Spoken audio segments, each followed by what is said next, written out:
Hello students, welcome in Shri success point. आज हम 8वीं क्लास के साइंस को आगे बढ़ाते हैं। चैप्टर का क्या नाम है? सूक्ष्म जीव, माइक्रो ऑर्गेनिज्म, फ्राइंड्स एंड फ्यू। इसमें हमने अभी तक सूक्ष्म जीव हमारे लिए मित्र किस प्रकार हैं, हमें लाभ किस प्रकार पहुंचाते हैं, इसके बारे में हमने देखा है। आज हम देखेंगे हार्मफुल माइक्रो ऑर्गेनिज्म। हमने बहुत तरह के माइक्रो ऑर्गेनिज्म के गुण को देखा था, या जो हमारे जीवन को आसान बनाते हैं उसके लिए देखा था। जैसे दूध से दही जमता है, अल्कोहलिक एसिटिक एसिड बनाने में जो व्यावसायिक उत्पादन करते हैं एसिटिक एसिड का या अल्कोहलिक प्रोडक्ट का, उसमें माइक्रो ऑर्गेनिज्म का यूज होता है। मिट्टी के उर्वरा शक्ति बढ़ाने में भी यूज होता है। बहुत सारी तरह की दवाइयां भी बनाई जाती है। बट आज हम देखेंगे सूक्ष्म जीव के हार्मफुल माइक्रो ऑर्गेनिज्म। सूक्ष्म जीव हमें हानि किस तरह से पहुंचाते हैं। तो कुछ सूक्ष्म जीव रोग उत्पन्न करते हैं। ऐसे सूक्ष्म जीव जिसके द्वारा हम बीमार हो जाते हैं, ऐसे सूक्ष्म जीव को रोगाणु या रोगाणु कहते हैं या रोगजनक।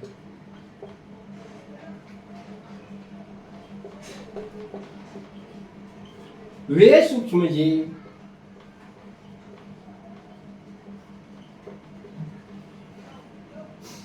जो मनुष्य को बीमार करते हैं, ऐसे सूक्ष्म जीव को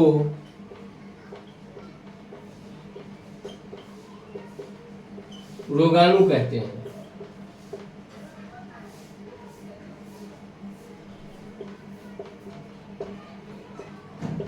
या रोग वाहक भी कहते हैं। अब कुछ सूक्ष्म जीव खाना प्रदूषित को संदूषित करते हैं, चमड़े, भोजन, अब इस तरह से हम देखेंगे तो सूक्ष्म जीव हमें पेड़ पौधे, जीव जंतु सबको कुछ न कुछ बहुत ढंग से हानि भी पहुंचाते हैं। अब हम देखते हैं मनुष्य को बीमार करने वाले जो मनुष्य में सूक्ष्म जीव जो हानि पहुंचाते हैं वो कैसे होता है।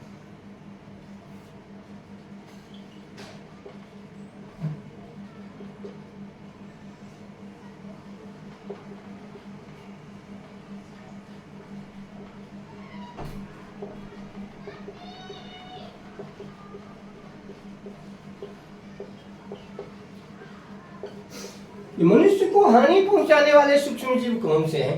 कुछ सूक्ष्म जीव हम श्वास द्वारा, भोजन द्वारा, पानी द्वारा हमारे स्वस्थ व्यक्ति के अंदर प्रवेश कर जाता है और वहां अपनी संक्रमण तेज करता है और धीरे धीरे उस आदमी स्वस्थ मनुष्य को अपनी चपेट में ले लेता है और उस व्यक्ति का स्वास्थ्य खराब हो जाता है।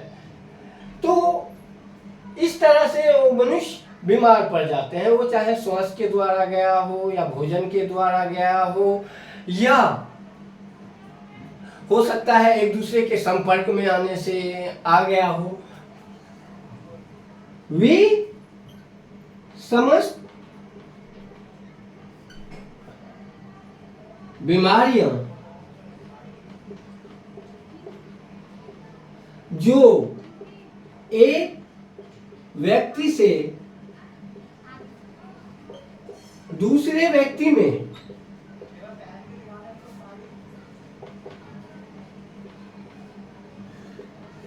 में हवा, जल या कायिक संपर्क द्वारा फैलता है,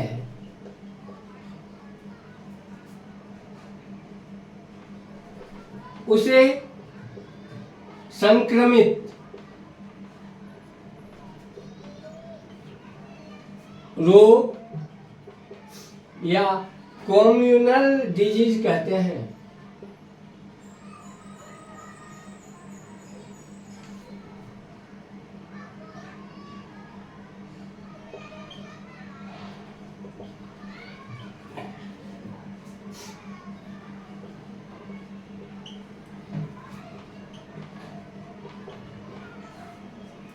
अब ये सूक्ष्म जीव, ये बीमारी ऐसे रोग, कुछ लोग जो एक दूसरे से हवा द्वारा, जैसे हैजा,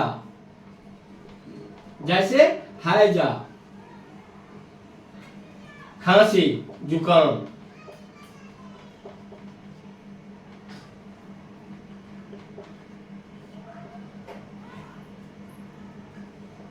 कोरोना वायरस, इस तरह की बीमारी में कोरोना वायरस का भी नाम आ गया, नई बीमारी है। अब ये देखते हैं, जब कोई व्यक्ति खांसता है तो हजारों ड्रॉपलेट्स हवा में तैरने लगते हैं, और वो ड्रॉपलेट्स यदि स्वस्थ सांस के द्वारा, पानी के द्वारा, भोजन के द्वारा यदि स्वस्थ मनुष्य के शरीर में प्रवेश कर लेता है तो वहां पे भी संक्रमित कर उस व्यक्ति को भी कुछ दिनों के बाद अपना शिकार बना लेती है। अब हम देखते हैं कुछ कीटे या कीड़े ऐसे हैं जो रोग वाहक का काम करती है, रोग ढोती है। इसमें सबसे पहले सबसे मुख्य योगदान है घरेलू मक्खियां। जो मक्खियां होती है नॉर्मल, वो क्या करती है, बीमारी को एक स्थान से दूसरे स्थान में फैलाने में इनका बहुत योगदान होता है। क्या होता है, कहीं पे हैजा का शिकार किया हुआ बंदा यहाँ पे गंदा करके छोड़ दिया, उल्टी करके छोड़ दी, इस पे ये मक्खी बैठ गई, इस मक्खी के पंख में वो उसके कीड़े वायरस लग गया, वो जाके कोई दूसरा खाना ओपन करके रख रखा है उस खाने में बैठ गया। ये मक्खी जैसे ही इस खाने में बैठ गई, इसके सारे जो यहाँ से रोगाणु थे इस खाने में ट्रांसफर हो गए। अब यदि कोई स्वस्थ व्यक्ति इस खाने को खाता है वो इस बीमारी से संक्रमित हो जाता है। तो इसलिए कभी भी भोजन, खाने पीने वाली चीज हमेशा ढक कर रखनी चाहिए। इसमें ये जो घरेलू मक्खियां हैं, ये बीमारी फैलाने में, एक जगह से दूसरे जगह फैलाने में इनका बहुत योगदान है और बहुत तेजी से फैलाते हैं। गंदे चीज़ों पे बैठ के फिर हमारे शरीर पे बैठ गया, हाथ पे बैठ गया, भोजन में बैठ गया, पानी में बैठ गया, जहाँ बैठती है वहीं उस तरह के वायरस को, रोगाणु को छोड़ देते हैं। उसका वो हम नंगे आंख से देख नहीं पाते, जिस वजह से यदि हम उसका इस्तेमाल करते हैं तो वो हमारे शरीर के अंदर चली जाती है और धीरे धीरे हमें संक्रमित कर देती है। एक दूसरा है, ये तो रोग वाहक हो गए जो रोग बीमारी को एक जगह से दूसरे जगह फैलाने में योगदान है। एक मादा एनोफिलीज मच्छर है।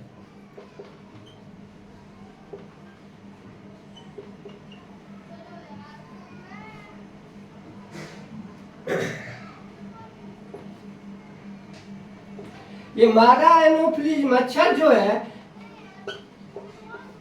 ये प्लाज्मोडियम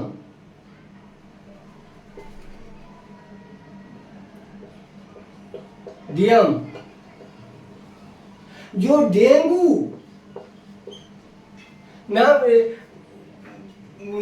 डेंगू नाम की जो बुखार है उसके रोगाणु को इसके अंदर होते हैं। और ये मादा एनोफिलीज मच्छर जब किसी स्वस्थ आदमी के अंदर को काट लेती है तो उसके अंदर ये डेंगू के जो लार्वा होते हैं प्लाज्मोडियम, उसको छोड़ देती है और वो स्वस्थ आदमी कुछ दिनों के बाद बीमार हो जाता है, बीमार के चपेट में आ जाता है। डेंगू में तेज बुखार, जी मिचलाना, कभी कभी बहुत ठंड लगना, ठंड के साथ बुखार आना, ये सब लक्षण है। और ये मादा एनोफिलीज मच्छर के काटने से होता है और इसमें प्लाज्मोडियम नाम की रोगवाहक होते हैं।